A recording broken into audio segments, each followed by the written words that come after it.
இப்போ நம்ம என்ன பார்க்க போகிறோம்னு பார்த்தீங்கன்னா, மாங்காய் செம்பழமாக இருக்கணும். இந்த மாதிரி காயாக இல்லாமல் இந்த மாதிரி செம்பழமாக எடுத்துக்கோங்க. ஒரு பச்சை மிளகாய் அரிஞ்சு வச்சுக்கோங்க. இப்போது ஒரு ஸ்பூன் கடுகு போட்டுக்கலாம். மாங்காய் போட்டுக்கலாம். கருவேப்பிலை போட்டுக்கலாம். இப்போ பாருங்கள், கொஞ்சோண்டு பெருங்காயம் போட்டுக்கலாம். இப்போ மாங்காய் நல்லா வதங்கிடுச்சு. இப்போது வேகிற அளவுக்கு பால் ஊற்றிக்கலாம்.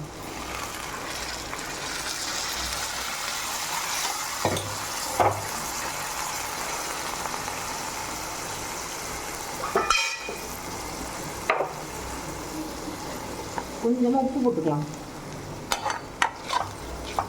இந்த பால்லையே இந்த மாங்காய் வேகட்டும்.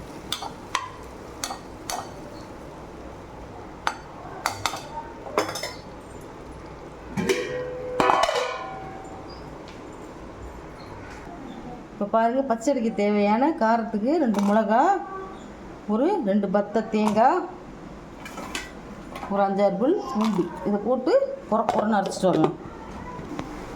இப்போ பாருங்கள், பச்சடிக்கு தேவையான தயிர், கெட்டி தயிர் அந்த மாதிரி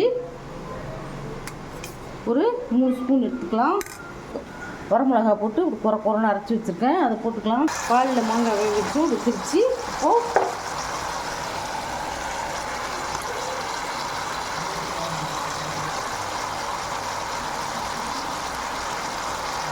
இது போட்டுக்கலாம். போட்டுக்கலாம், அடுப்பு ஆஃப் பண்ணிடலாம்.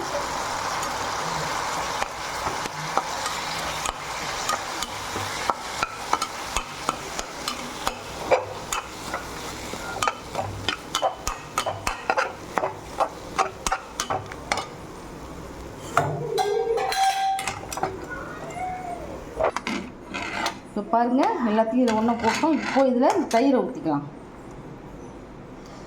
தேவையான தயிர் ஊற்றிக்கோங்க.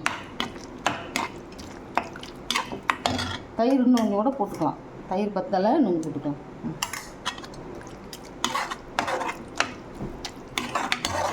பாருங்கள், இது அருமையான ஒரு டிஷ்ஷு.